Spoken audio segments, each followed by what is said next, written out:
Welcome students to our today's new video.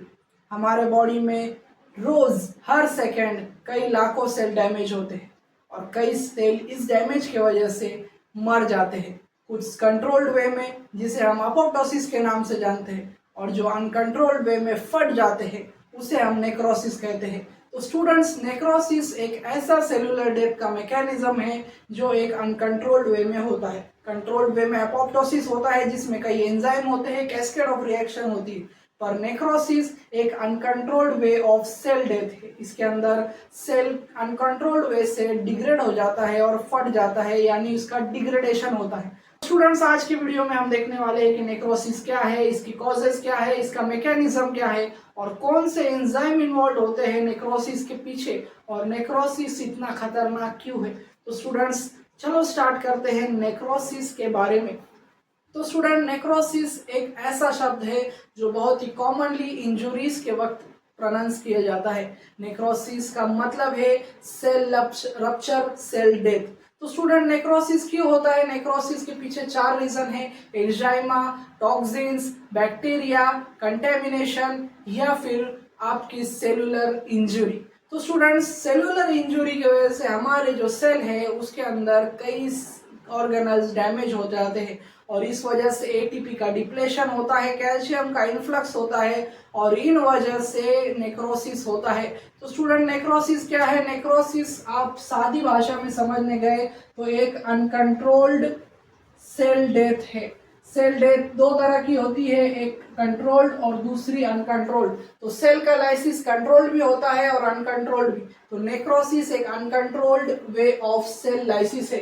ये mainly होता है टॉक्सिन्स की वजह से, बैक्टीरियल इन्फेक्शन की वजह से, आरओएस रिएक्टिव ऑक्सीजन स्पीशीज की वजह से या फिर सेल डैमेज की वजह से। तो स्टूडेंट्स, हमारे बॉडी में लाखों सेल रोज डेथ होते रहते हैं क्योंकि नए सेल बनते हैं और उनकी रिप्लेसमेंट के लिए पुराने सेल को डेथ किया जाता है, उनका लाइसिस किया जाता है। तो स्टूडेंट्स, हमारी बॉडी में 10 से 7 बिलियन तक डेली सेल डेथ होते हैं और नए सेल बनते रहते हैं। तो इनकी जगह लेते रहते हैं और पुराने सेल डेथ होते हैं। तो स्टूडेंट, नेक्रोसिस कब होता है? ये सीवियर इंजरीज में होता है, ये हमारे ऑर्गन्स में भी होता है, किडनी डैमेज, लिवर डैमेज, यहाँ पर नेक्रोसिस होता है। तो स्टूडेंट, नेक्रोसिस के पीछे के कॉजेस क्या है? नेक्रोसिस के पीछे के कॉजेस है student toxins, bacteria, reactive oxygen species और सेल डैमेज।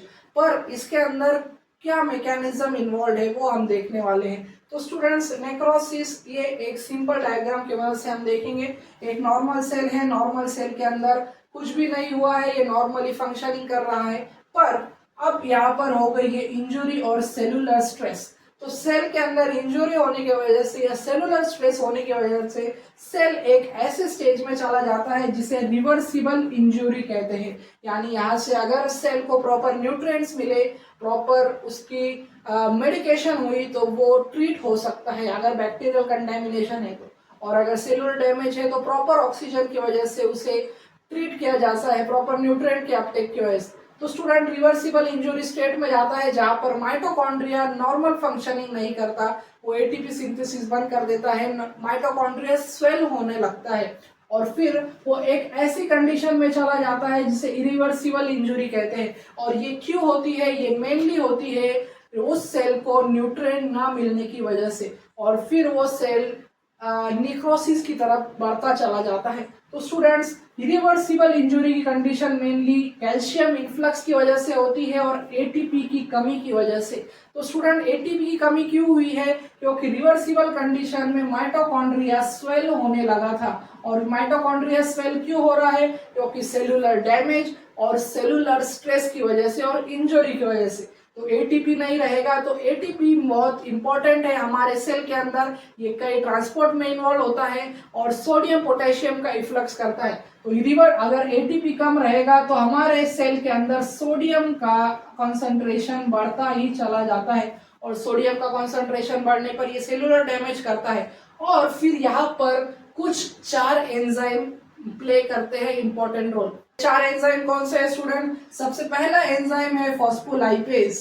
कौन सा एंजाइम है स्टूडेंट? फॉस्फोलाइपेज। दूसरा है प्रोटीएज, प्रोटीएज एंडोन्यूक्लिएज। कौन सा एंजाइम? एंडोन्यूक्लियस। और लास्ट में सेलुलर लाइसिस पे लाइसोसोमल एंजाइम्स भी प्ले करते हैं। तो पहले ये 3 एंजाइम देख लेते हैं। पहला एंजाइम है फॉस्फोलाइपेज, जो फॉस्फोलिपिड लेयर को सेल वॉल को डिग्रेड करने के काम में आता है, तो ये फॉस्फोलाइपेज करता है। दूसरा है प्रोटीएज, ये जो साइटोस्केलेटन प्रेजेंट होता है या प्रोटीनिक कंटेंट जो भी सेल में है ये उसे ब्रेक करता है। और तीसरा है एंडोन्यूक्लियस, ये सेलुलर डीएनए को डैमेज करता है, न्यूक्लियर एनवलप ब्रेक कर डीएनए डैमेज करता है। तो ये तीनों एंजाइम भी यहाँ पर रोल प्ले कर रहे हैं, यानी कि सेल के खुद के एंजाइम ही सेल की नेक्रोसिस करते हैं। इसीलिए ये अनकंट्रोल्ड वे में है, यहाँ पर किसी से कमांड नहीं मिली है, ये सेल खुद ही अपने सेल को डेथ करा रहा है। और ये एंजाइम की वजह से फॉस्फोलाइपेज, प्रोटीएज और एंडोन्यूक्लियस, तो ये सब इरिवर्सिबल इंजुरी कराते हैं, यानी यहाँ से इसको ट्रीट नहीं किया जा सकता, ये इरिवर्सिबल है, ये पीछे नहीं जा सकता। और फिर मेम्ब्रेन रप्चरिंग स्टार्ट होती है। इरिवर्सिबल स्टेट के बाद मेम्ब्रेन रप्चर स्टार्ट होता है। तो मेम्ब्रेन रप्चर में फॉस्फोलाइपेज इन्वॉल्व है, उसने यहाँ पर सेल वॉल को ब्रेक कर दिया है, सेल वॉल पूरी ब्रेक हो चुकी है, यानी फॉस्फोलिपिड्स को ब्रेक कर दिया है। फिर प्रोटीएज ने भी साइटोस्केलेटन जो सेल वॉल के स्ट्रक्चर को मेंटेन करता है उसे ब्रेक कर दिया है। और एंडोन्यूक्लियस ने सेल के अंदर के डीएनए को पूरी तरह से डैमेज कर दिया है। तो ये तीनों एंजाइम का रोल यहाँ पर आता है मेम्ब्रेन रप्चर में। और मेम्ब्रेन रप्चर के पीछे एक और है, एक कैल्शियम इन्फ्लक्स, जो मैंने पहले बोला था। तो कैल्शियम इन्फ्लक्स क्या करता है स्टूडेंट? कैल्शियम जब सेल के अंदर एंटर होता है, ये बहुत सारे लाइसोसोमल और डिग्रेडेटिव एंजाइम्स को रिक्रूट करता है, और जिस वजह से सेल रप्चर होना स्टार्ट होता है। और ये सब क्यों हुआ? क्योंकि एटीपी ही नहीं था, सेल की एनर्जी करेंसी ही नहीं बन रही थी, और प्रोटॉन पंप बंद हो चुके थे, सोडियम का एक्यूमुलेशन हो रहा था। और फिर इसी कंटिन्यूटी में सेल का लाइसिस हो जाता है, सेल पूरी तरह से रप्चर हो जाता है, और इसी को नेक्रोसिस कहते हैं। और नेक्रोसिस आगे जाकर हमारे बॉडी के अंदर इन्फ्लामेशन और टिश्यू डैमेज करता है, क्योंकि अगर एक सेल डैमेज हुआ तो नेक्रोसिस की वजह से दूसरा सेल भी डैमेज होता है, और कंटिन्यूटी में फिर ये इन्फ्लामेशन कॉज करता है। तो स्टूडेंट्स, नेक्रोसिस का मैकेनिज्म हमने देखा, इसका कॉज देखा, बैक्टीरियल टॉक्सिन या कोई बाहर का chemical, radiation, cell damage, cellular reactive oxygen species, और फिर एंजाइम्स देखे, फॉस्फोलाइपेज, प्रोटीएज, एंडोन्यूक्लियस, और लास्ट में लाइसोसोमल एंजाइम जो सेल लाइसिस कराते हैं।